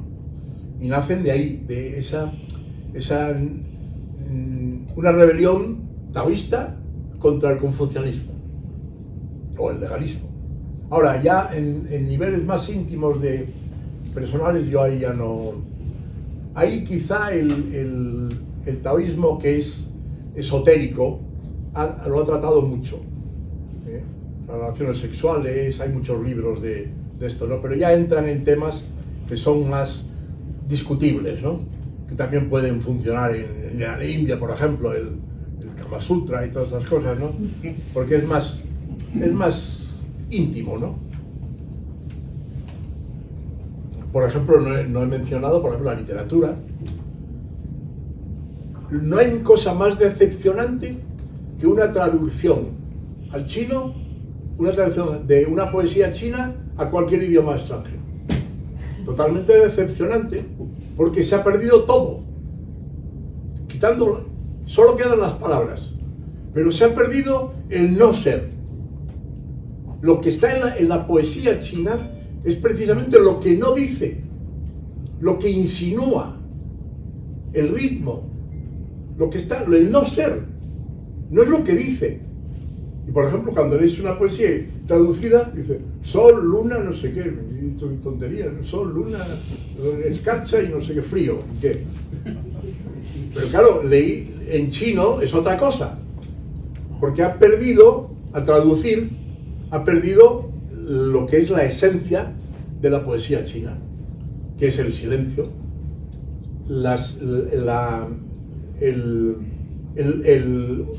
¿cómo se dice?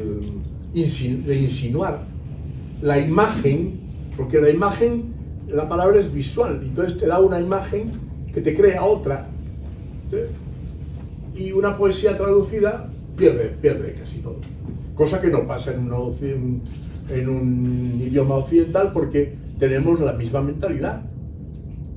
Y si de un idioma del francés al español, pues se puede hacer una buena traducción, porque el idioma es prácticamente el mismo, la mentalidad es prácticamente la misma, pero del chino, una poesía al español, pues pierde todo.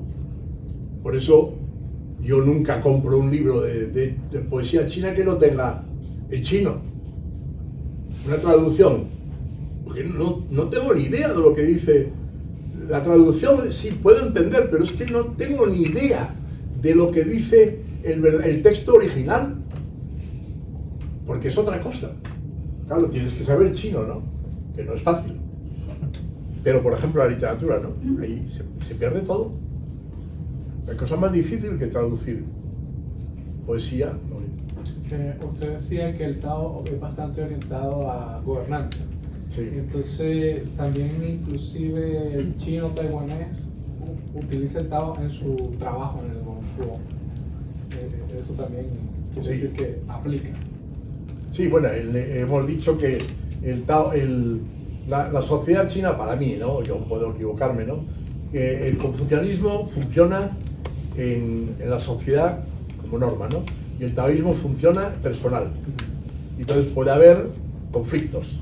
Y puede haber, por ejemplo, un jefe que sea más taoísta que confucianista, ¿no? Entonces puede tener más libertad, más flexibilidad y dar más campo amplio a los subordinados, pero nunca sin salirse de lo que hay que hacer, ¿no? Ahora, en las compañías, pues el confucianismo es más fuerte, ¿no? El taoísmo yo diría que es más personal. Bueno, y todo el mundo dice, sí. Sí. Me parecía que acabas que no acabas, entonces, como estoy lejos, tengo que levantar rápido la mano porque si no, no me ves. Sí, sí. Yo quería hacer una pregunta, es decir, ¿no crees que todo esto que nos ha explicado se está un poco como debilitando?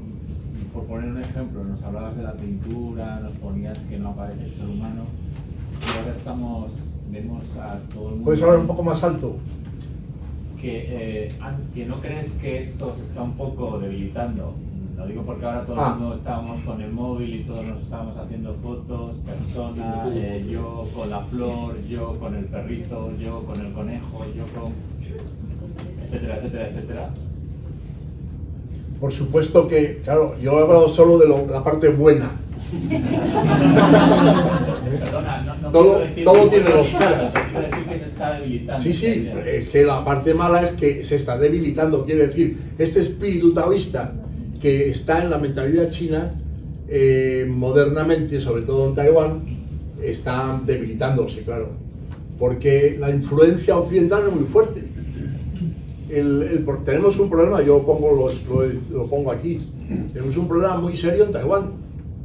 La gente joven está recibiendo una influencia occidental muy fuerte sin saber cuáles son sus raíces chinas. En la escuela media no se enseña nada, ni confucianismo, ni budismo, ni taoísmo, no saben nada, de nada, de nada. Nada más que les enseñan leyes, ¿no? Hay que hacer esto, esto, esto, que vienen del confucianismo, por supuesto. La obediencia a los padres, pero no les explican por qué. No les dicen Por supuesto en Occidente también, ¿no? Estamos también todo está debilitándose. Pero por lo menos en Occidente te explican y una persona, si quiere, puede leer y sabe de dónde tiene sus raíces. Las raíces, ¿no? El problema de Taiwán es que las raíces se están olvidando y se debilita, por supuesto. Entonces tenemos un problema muy serio con la gente joven. La gente mayor esto lo vive, pero hay conflictos, ¿no? La gente mayor, yo diría, de los que han ido a una educación de 30 años para arriba, pues todavía viven esto, pero de 30 años para abajo ya el problema es para mí bastante serio en Taiwán. Y en China, peor. Todo el mundo, hermano. Sí, sí, también. Pero no, yo diría que menos en todo el mundo.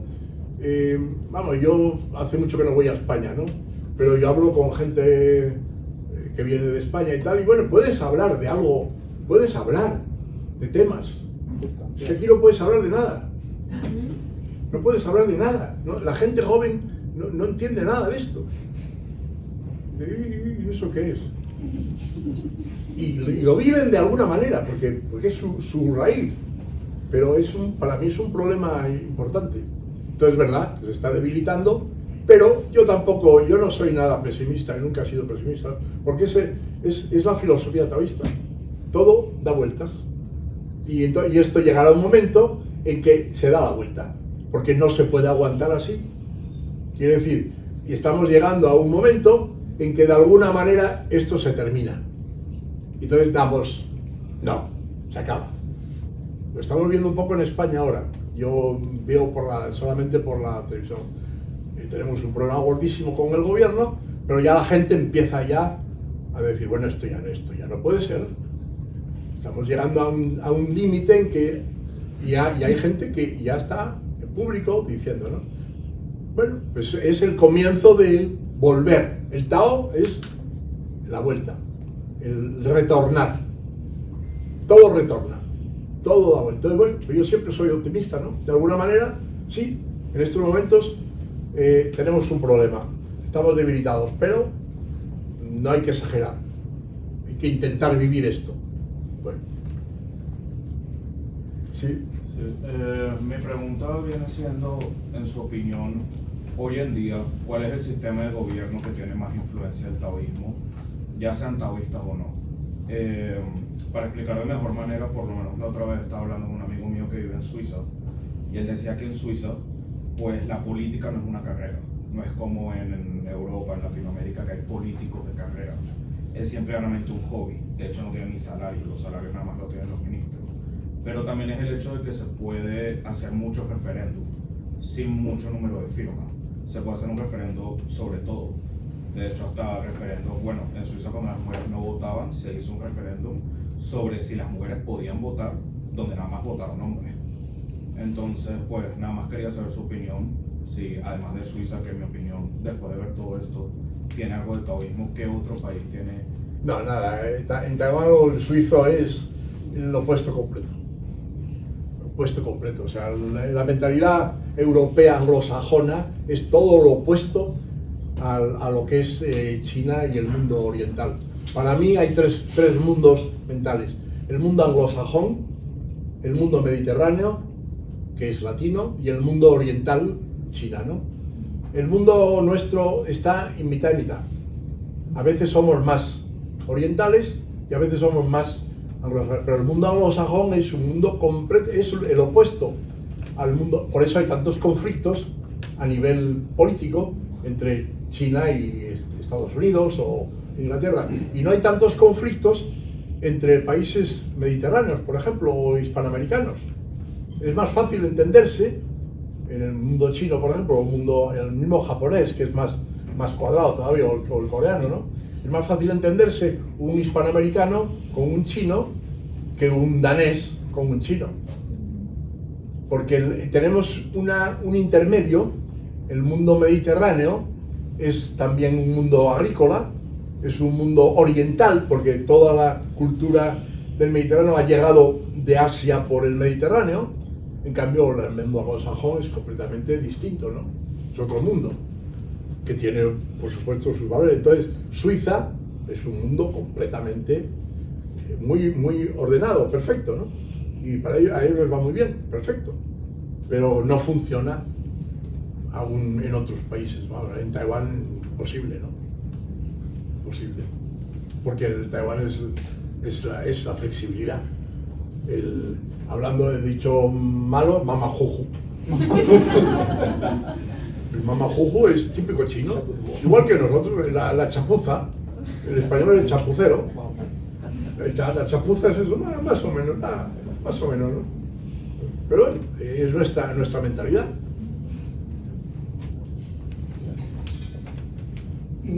Quizá una pregunta un poco comprometida. ¿Qué ha pasado para que en el mundo oriental haya habido unas cifras tan bajas de mortalidad con el coronavirus y sin embargo en nuestro mundo, sea el latino o sea el europeo, haya habido unas cifras tan altas? Yo a mí personalmente, que me involucré un poco en eso, me decían, no, es que vosotros allí en Taiwán sois distintos. ¿Es cierto eso? Sí, pero yo solo digo una palabra: libertad. El occidental no admite que le toquen su libertad. Entonces, hay una infección y usted tiene que hacer esto, bueno, y déjeme en paz, yo ya soy mayor, y que usted tiene que hacer, déjeme en paz, y claro, entonces hemos tardado en reaccionar por mentalidad, porque no aceptamos el que nos controlen. El occidental no acepta el control, en cambio el oriental sí. Al oriental le dicen, usted tiene que hacer esto porque sí, y lo hace. Entonces, desde el principio hubo una reacción rápida, en Taiwán por ejemplo, que la gente dice, o sea, lo acepto, mascarillas, pues me la pongo, ¿y qué más da? ¿Tener mascarilla o no mascarilla? En el occidental, madre mía, ¿una mascarilla yo? Fijaros, Trump, que en otras cosas puede ser muy bueno, ha estado sin ponerse la mascarilla para demostrar que él es Trump y que no se pone mascarilla. Bueno, pues claro, esa cosa de la libertad, que luego influye en todo, ¿no? La mentalidad libre influye mucho en la actitud. La actitud, como reaccionas ante un problema grave. Estilo de vida también. El estilo de vida, todo, porque luego eso, la libertad te pide hacer o no hacer, aceptar o no hacer, tienes amistades. Entonces, en cambio en Oriente no, el Oriente es más confuciano en esto. Hay que hacer esto y se hace, y no se discute, Y en Europa, bueno, y Latinoamérica peor todavía. Fíjese cómo están ahora. Lo que hemos tardado, y fíjese, los anglosajones son los que mejor han reaccionado precisamente por eso, porque aceptan más el sacrificio de la libertad que el mediterráneo. Dice, hombre, el alemán, por ejemplo, el sueco, dice, bueno, el sueco dejaron libertad total, pero había muchos controles en Suecia. Parece ser que fracasó. No es un fracaso, porque hay ya muchos más. En Suecia tienen ya un 40% de inmunidad. En España no llegamos al 5% de inmunidad. Estamos todavía, podemos controlar. En España el español puede contraer el virus en cualquier momento si viene uno de fuera. Porque no tenemos inmunidad todavía, porque no hemos hecho test, no hemos hecho nada, porque aparte del gobierno, que lo ha hecho muy mal, la gente no ha colaborado con lo que debía colaborar. Italia, bueno, es que fijaros, Italia, España, bueno, Portugal ha sido un caso especial, ¿no? ¿Y pero qué bueno. queda más a...? Como dijo la ministra, eso dijo una ministra de España, una gran vez. Sí, porque como está más al oeste no ha llegado al virus.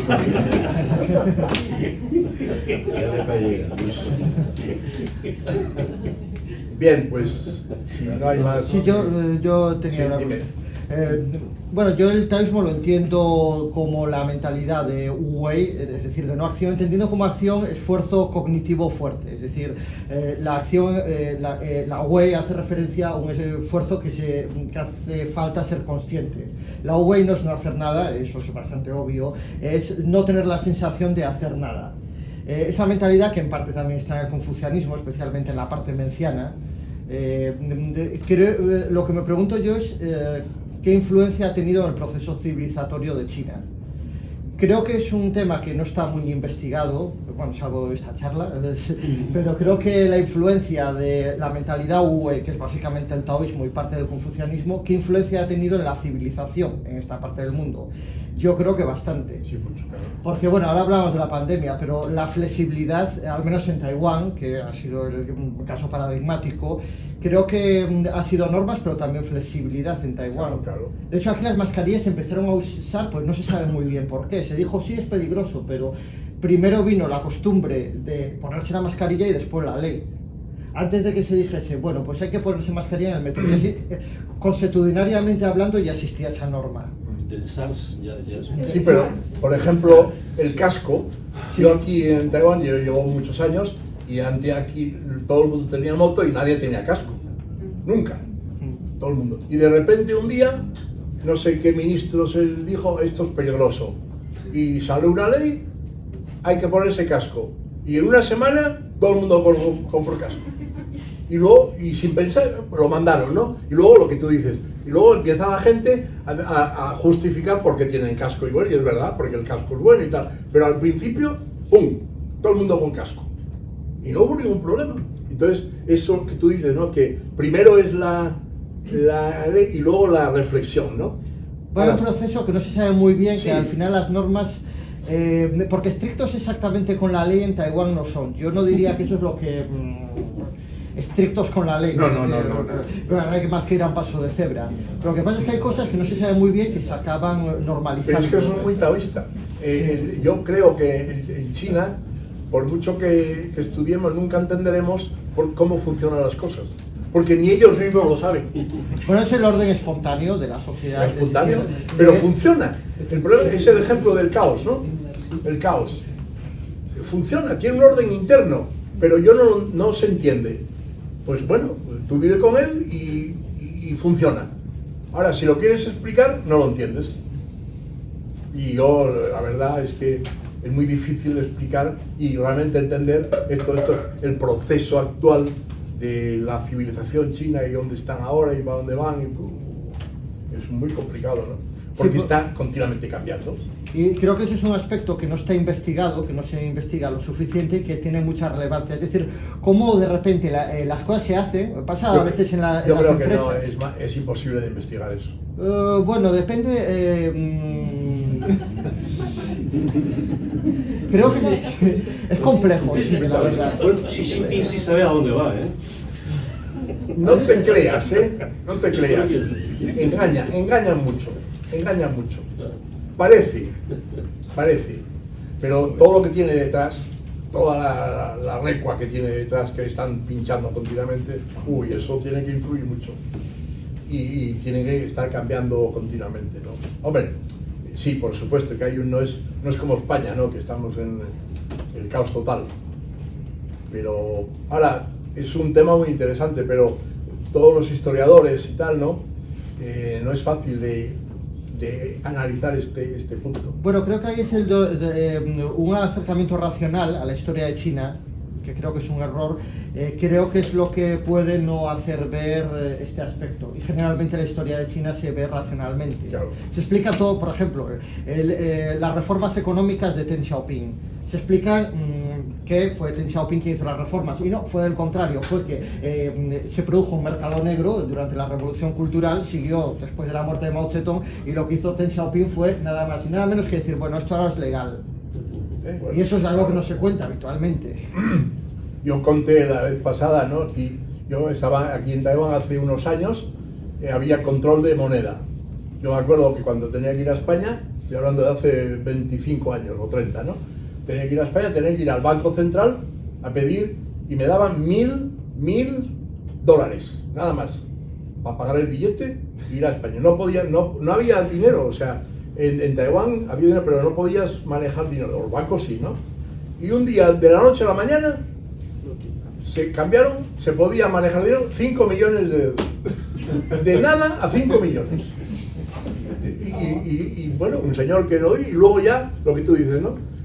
Como ya había problemas, poco a poco, y luego cuando ya vieron que estaba la cosa que se podía hacer, bueno, sacaron la ley. Bueno, muy bien.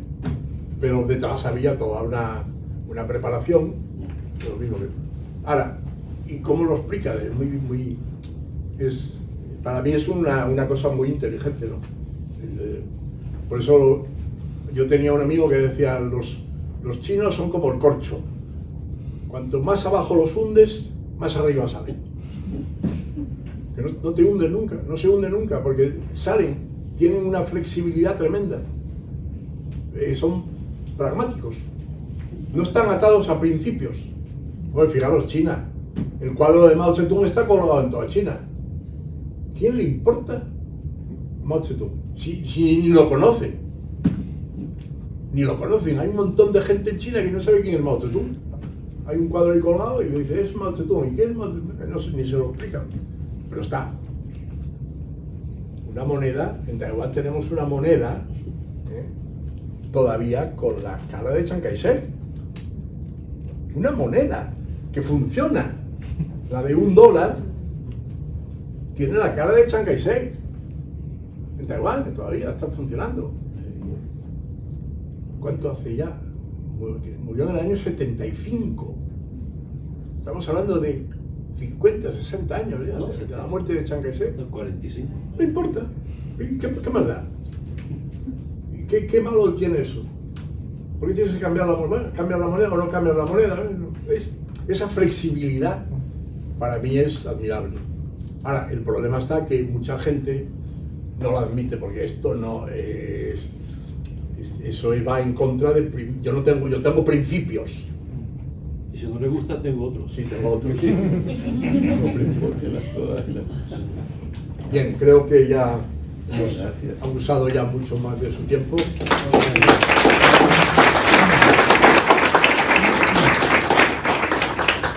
Muchísimas gracias. Un par de anuncios o recordatorios. El Tao Te Ching del profesor Álvarez está a la venta, además con más de 20% de descuento, unos cuantos volúmenes. Damos una edición preciosa para quienes quieran aprovechar esto. En segundo lugar, yéndonos otra vez, poniéndonos taoístas, sé que estarán muy tristes porque se acabó esto, pero a la vez viene el principio. El libro está editado por una editorial que se llama Ediciones Catay, y Ediciones Catay publica anualmente una revista que saca la Casa de España en Taiwán, que se llama Caminos en Catay. El próximo número es una revista... Encuentros en Catay. Encuentros en Catay se va a publicar el número más reciente dentro de muy poco, y se va a hacer la presentación aquí mismo el viernes 10 de julio, así que están todos ustedes invitados a venir a participar. Habrá ponencias de varios de los autores de los diferentes artículos que vendrán ahí, de manera que creo que será una sesión también muy rica. Y pues les recuerdo también que ahí hay una lista para que por favor quienes quieran recibir y hayan estado asistiendo a todas las conferencias su diploma, nos pueden hacer favor de poner su nombre, su dirección y cómo poderles hacer llegar ese diploma. Y finalmente, Como se anunció la vez pasada, pues es la sesión de clausura, de manera que quisiéramos invitarlos a que departamos con una copa de vino y algo para comer. Un momento, Same. Únicamente explicar, este libro, este Tao Te Ching, no es una nueva traducción de un texto que no es el clásico. El Tao Te Ching hay varios textos y uno es el texto de Wang Pi, que son 81 capítulos. Este libro no es del texto de Wang Pi. Los capítulos están cambiados. El contenido es el mismo, pero los contenidos están cambiados. Pero atrás, en la parte de atrás, está el Tao Te Ching de Wang Pi. O sea, se puede ver en la traducción esta, por ejemplo, aquí hay unos números, corresponden a la traducción de Wang Pi, ¿no? La traducción es prácticamente la misma porque es la mía, ¿no? El contenido, sí, pero el orden es distinto. El orden es distinto, ¿no? Y luego el libro principal es todo esto, es una explicación del taoísmo. O sea, que no es una traducción, pero hay una traducción, quiero decir, no es porque yo presuma de nada, pero creo que es la única obra en español que explica el taoísmo. Yo no conozco ninguna obra en español escrita por un hispano que hable del taoísmo. Yo no conozco ninguna. Hay artículos, por supuesto, en libros, pero esta es la única obra que yo explico el taoísmo, ¿no? Bueno, pues, no digo que no haya, pero no la conozco. No la conozco. Bien. Pues muchas gracias, bienvenidos a nosotros.